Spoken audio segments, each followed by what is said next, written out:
Olá, alunos, tudo bem? Tomara que estejam bem. Estamos aqui para mais um dia de aula, né? Aula do dia 7/4, tá? Vamos mudar um pouco o nosso perfil de aula. Nós teremos agora aulas em vídeo, tá? Retornaremos ao capítulo 1 para recapitular algumas coisas sobre o capítulo passado, tá? E vamos prosseguir aí com vocês, tá?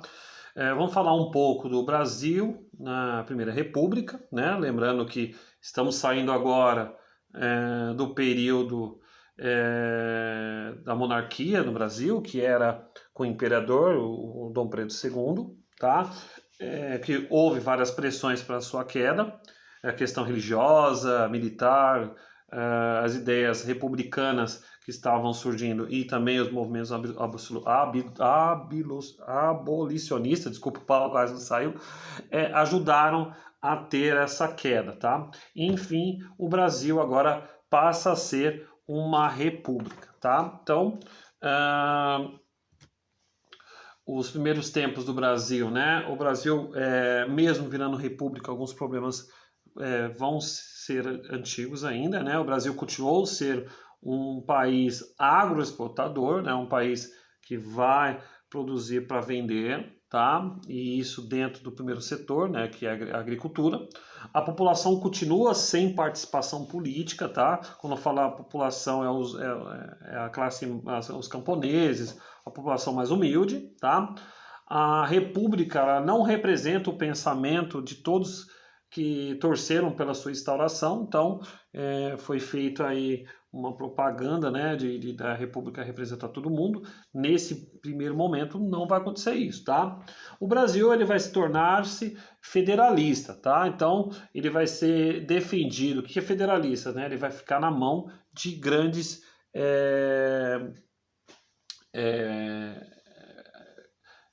fazendeiros, né, agricultores, né? Então ele vai manter ali o poder na mão deles, tá? Então a mudança esperada com a República, ela não vai chegar assim de frente. Na verdade, a gente vai ver no restante da aula que a República ela traz consigo algumas heranças da monarquia para a população mais pobre, né? A população camponesa, né? Para a elite ela não vai mudar muito não, tá?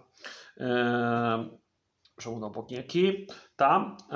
O Brasil, de 1889 a 1894, o Brasil ele vai ficar num período chamado de governo inicial, tá? Então, a gente vai chamar isso de República de Espadas, né? República de Espadas porque é um período entre o país não tem uma constituição, tá? Ele não tem leis e ele vai ficar num governo provisório na mão de Manuel Deodoro da Fonseca e Floriano Vieira Peixoto, tá? Então esses dois governantes aí, eles vão fazer o intercâmbio entre o início do governo provisório e também aí com o início da primeira Constituição, tá? Então é por isso que é chamado de República de Espadas, né? Que os dois são das Forças Armadas e espadas tem a ver com as Forças Armadas da época, tá? Então, o primeiro governo provisório, né, vai ser dirigido pelo Deodoro da Fonseca, tá? Até que fossem realizadas novas eleições, até a nova Constituição, Deodoro da Fonseca ele vai liderar o governo provisório até chegada da Constituição. Tudo bem? O governo provisório, né, o Marechal, ele vai tomar algumas medidas, né? Ele primeiro vai dissolver as assembleias provinciais e as câmaras municipais, como seriam os estados e também os municípios. Então ele vai tirar o poder das pessoas daquela época, tá? Ele vai colocar outras do seu jeito, tá? Ele demitiu, indicou novos presidentes para cada província, como eu falei para vocês. Uma elite civil e militar passou a administrar o Brasil, tá? Então sempre vai ser militares que vão cuidar das áreas que ele dissolveu na Câmara Provincial e das câmaras municipais. E as negociações políticas envolveram vários partidos republicanos, mas sempre de São Paulo e Rio de Janeiro, tá certo? Dentro do seu governo, Rui Barbosa, que era o ministro da Fazenda de 1890, criou uma política de incentivo de criação de empresas, indústrias comerciais no país, porque houve uma crise econômica. Encilhamento, né? Para fortalecer o crédito, Rui Barbosa permitiu que alguns bancos emitissem papel moeda para ser emprestado, tá? A facilidade de crédito induziu o surgimento de empresas fantasmas cujas ações eram negociadas na Bolsa de Valores.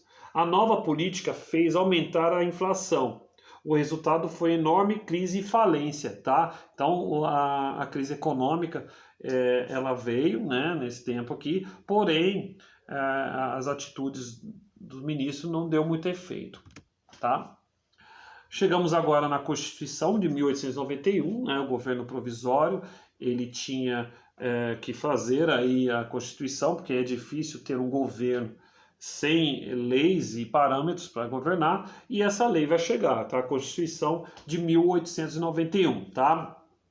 Essa Constituição ela vai ter base nas ideias iluministas, vai ter ideias liberalistas e influência muito grande nos Estados Unidos, tá? Influência norte-americana, tá? O país se tornou-se Estados Unidos do Brasil, é o primeiro nome oficial, né, que vai estar na Constituição de 1891, tá? As províncias elas vão se tornar agora estados, tá? E vão ganhar autonomia. O que é ganhar autonomia? Então, cada estado vai ter a sua autonomia de criar as suas leis, é lógico, sempre respeitando a hierarquia. Governo federal, estadual, províncias municipais. Então, mas mesmo assim, elas vão ter autonomia para fazer suas leis lá, tá? Então, elas vão fazer as constituições próprias, impostos e eleger seus governadores, tá? Não vai ser mais indicação. O voto passou a ser direto, tá? Excluindo voto direto assim, né? Vai ter algumas nuances aí. Então, o voto passou a ser direto, excluindo analfabetos. Então, os analfabetos eles não vão poder votar, mendigos, tá? Então a pessoa não ter aí,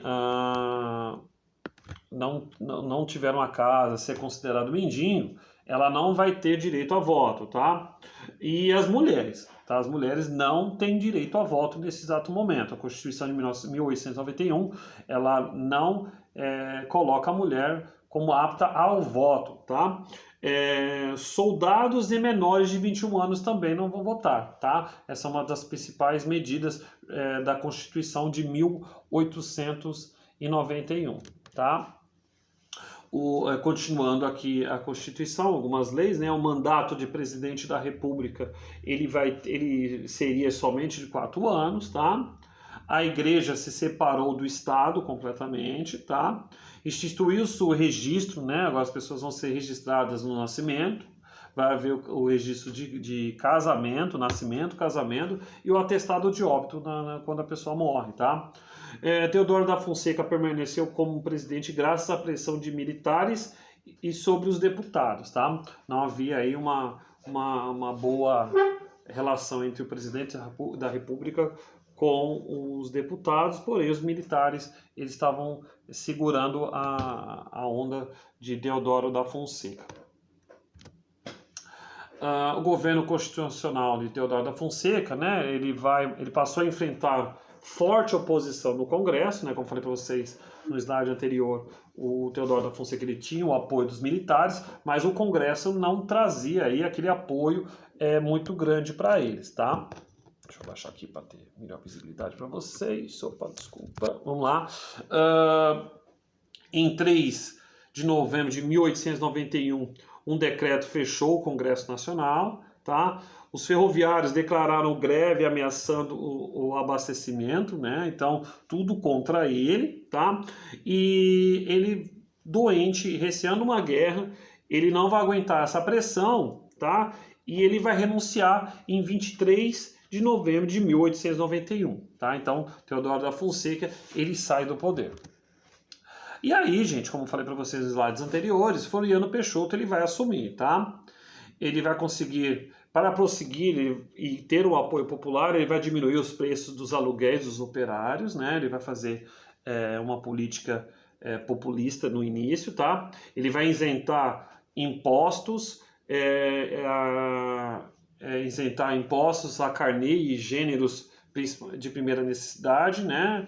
Ele vai incentivar a industrialização do nosso país, né? Vai ser difícil, mas ele vai incentivar, tá? Ele passou a fiscalizar a ampliação do etário ao público. Isso não foi suficiente para evitar movimentos contrários a ele, tá? Que movimentos são esses? Federalistas e republicanos, tá? Então, os grupos dos federalistas, com o líder Gaspar Silveira Martins, eles defendiam uma instauração de um regime parlamentarista. O que é um regime parlamentarista? Que dá poder ao Congresso, né? Ao legislativo, tá? Então, o executivo no parlamentarismo, ele perde um pouco do poder e fica na mão do parlamento, tá? Já os republicanos, né, o líder Júlio de Castilhos, defendia o presidencialismo forte e centralizador, tá? Estavam com Floriano Peixoto, tá? Em 1895 foi assinada a paz e os republicanos continuaram no poder. República oligárquica, né? Então vamos falar um pouco da República Oligárquica. Foi uma sucessão de... continua na mão do poder ainda os grandes fazendeiros, né? A oligarquia, e eles vão manter aí o poder aí nas eleições, tá? Na sucessão, os mais beneficiados foram os paulistas, tá? Em março de 1894, elegeu Prudente de Moraes, ligado ao Partido Republicano Paulista. A partir desse momento, o poder passou para as elites agrárias, principalmente de São Paulo e Minas Gerais, que vai até ter um nome folclórico aí, a política do café com leite, tá? Alternando no poder no Brasil na República Velha, ou Primeira República. Mecanismo para sustentar essa política, né? Garantir o poder das elites rurais, né? Eles criaram a política dos governadores, a política do café com leite e a comissão de verificação dos poderes. Vamos falar um pouquinho de cada um, tá? A política dos governadores é um acordo entre o presidente da República e os presidentes de cada estado. Quando eu falo presidente de cada estado, é o governador hoje, tá? Em troca, o executivo interferia em troca, o executivo não interferia nas eleições estaduais, garantindo a sua permanência, tá? Então, o governo federal não vai interferir em cada estado, tá? Composição de verificação de poderes, composta por 5 parlamentares, ganha o direito de diplomar candidatos que interessavam ao governo, degolar os opositores, tá? Então, as políticas aqui são para manter a política já existente agrária e oligárquica, tá? Que mantém os grandes empresários, quando eu falo grandes empresários, os grandes latifundiários da época, tá? Que são principalmente de Rio e São Paulo. Desculpa, a gente voltou, vamos lá. Sou muito bom nesses negócios não, gente. E faltou falar um pouco da política do café com leite, tá? A política do café com leite constitui na alternância paulista e mineiro na residência da República, na presidência da República, para toda a Primeira República, tá? Então, a gente fala política café com leite, porque a grande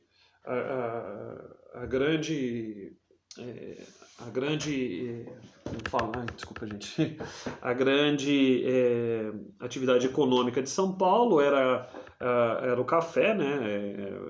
E no Rio de Janeiro, de Minas Gerais, era a criação de vaca para a criação do leite, né? Depois ficou política do café com leite, tá?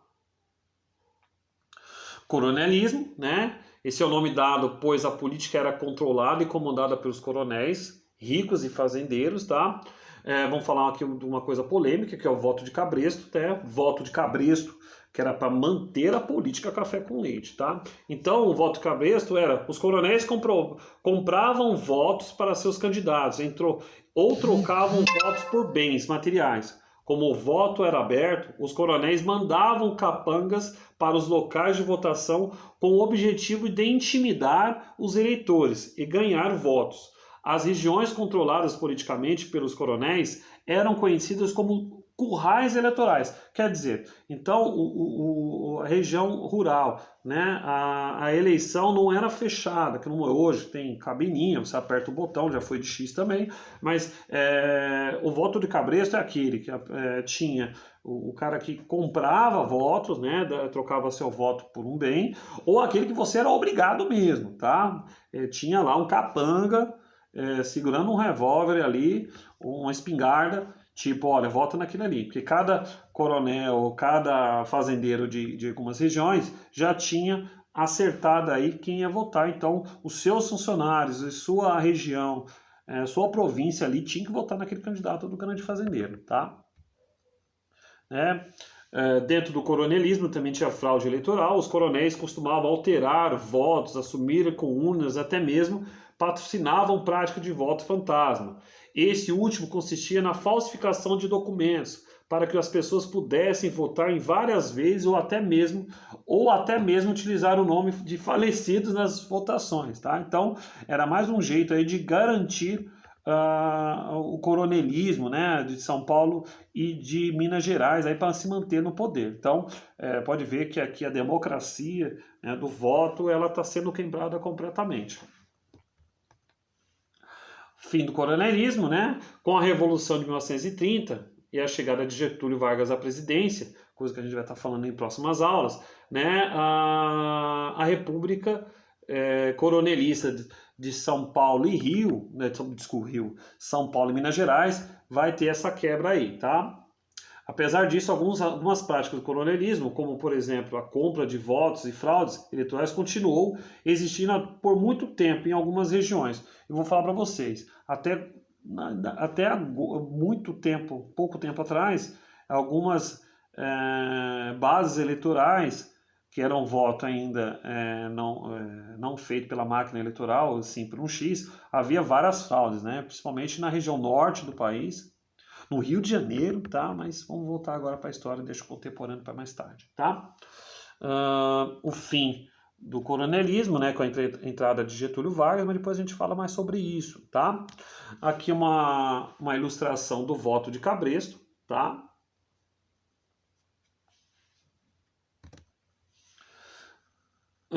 Durante a Primeira República, o estímulo às atividades agroexportadoras esteve entre as prioridades do governo, tá? Então, a base econômica da Primeira República era o agroexportador, tá? Era através da agricultura. O café foi o principal produto exportador do nosso país, tá? Beneficiou-se a abertura de várias linhas de crédito e vinda de imigrantes para cá, tá? Então, primeiro a imigração que não é tão boa assim lembrar, que é a entrada dos africanos como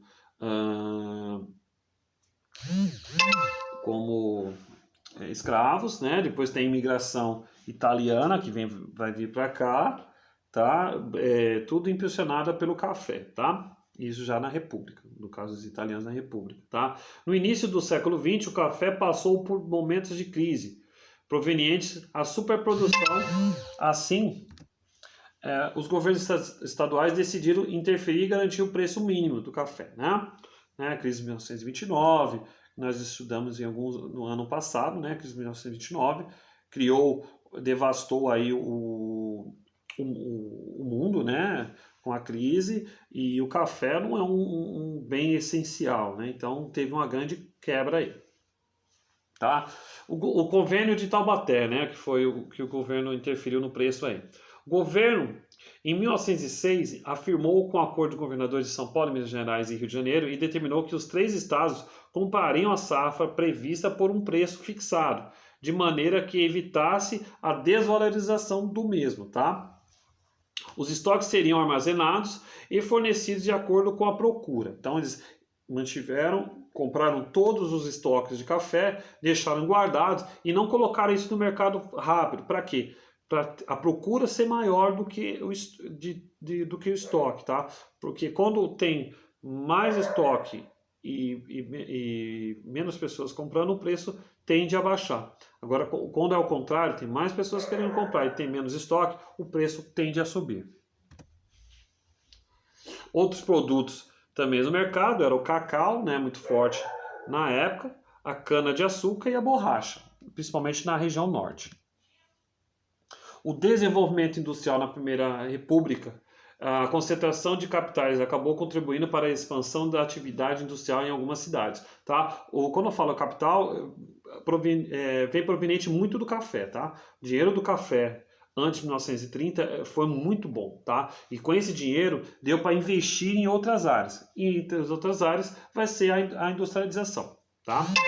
Os investimentos vinham de cafeicultores, imigrantes e capital internacional. Mulheres e crianças eram a mão de obra mais barata, tá? Na industrialização. As condições de trabalho eram rigorosas e brutais. Não havia legislação trabalhista, então não havia legislação trabalhista. Então o empresariado aí tratava o seu empregado do jeito que ele gostaria que tratasse, tá? Sem respeito nenhum, porque não tinha nenhuma lei que vigorasse e não tinha nem na Constituição. A imprensa, né? Após a proclamação da República de 1889, parte da imprensa ajudou a criar entre os brasileiros uma imagem positiva do regime, tá? É uma propaganda, olha, o regime é bom, vamos lá, vamos tirar assim, tá? Surgiram revistas de cunho literário, político e sátiras, tá? Com a imprensa. Vamos falar um pouco da modernização nas cidades. Rio e São Paulo passaram por um processo de modernização, inspirado em Paris, tá? Então São Paulo, ela vai passar, São Paulo e Rio de Janeiro vai ter uma grande modernização, tá? Foram criados novos bairros, a expansão dos serviços de esgoto, água canalizada e transporte coletivo, tá? Apesar dos esforços, as grandes cidades enfrentavam grandes problemas como criminalidade e como as inundações, tá? E aí nós fechamos a Primeira República. Só um pouquinho aqui, gente. A Primeira República. Tomara que vocês tenham gostado, tá? Desculpa algumas falhas, que é uma primeira aula dada assim, tá? Eu vou passar para vocês uma atividade, tá? Eu quero que vocês releiam novamente o capítulo 1, nas páginas 4 até a página 17, tá? Eu quero que vocês façam também as atividades da página 9, tá? Página 9 do livro, que contém a questão 1 e 2, tá? Página 16, contém uma questão só. E a página 18, questão 2 e 3, tá? Repetindo as questões da página 9, 1 e 2. Página 16, uma questão só, a 1. E a página 18, só a 2 e a 3, tá? Quero que vocês façam no livro, tá? O que vocês vão fazer para mim? Vocês vão fazer as atividades e vão tirar uma foto, tá? E vão mandar para o meu privado, tá? Depois disso, coloquem também na folha que você for o nome de vocês ali e o dia, tá? Da atividade. Que quando chegar comigo, eu vou arquivar bonitinho, colocar em pastas e ficar certinho para mim ver como vocês estão fazendo a atividade, tá bom? Qualquer dúvida estou à disposição, tá? Estou lá ali no grupo de vocês, tá? E torcer para acabar logo toda essa pandemia, né, do coronavírus, que tô doido para dar aula junto com vocês em sala, né? Voltar aqueles famosos nossos debates, né? Que duraram aulas e aulas. E essa aula aqui seria uma ótima aula para a gente debater um pouco sobre a antiga república, tá? E é isso, tá, pessoal? Tchau, tchau. Tomara que tenham gostado da aula. Desculpa gaguejar, o mau jeito. Tá certo. Tchau, tchau.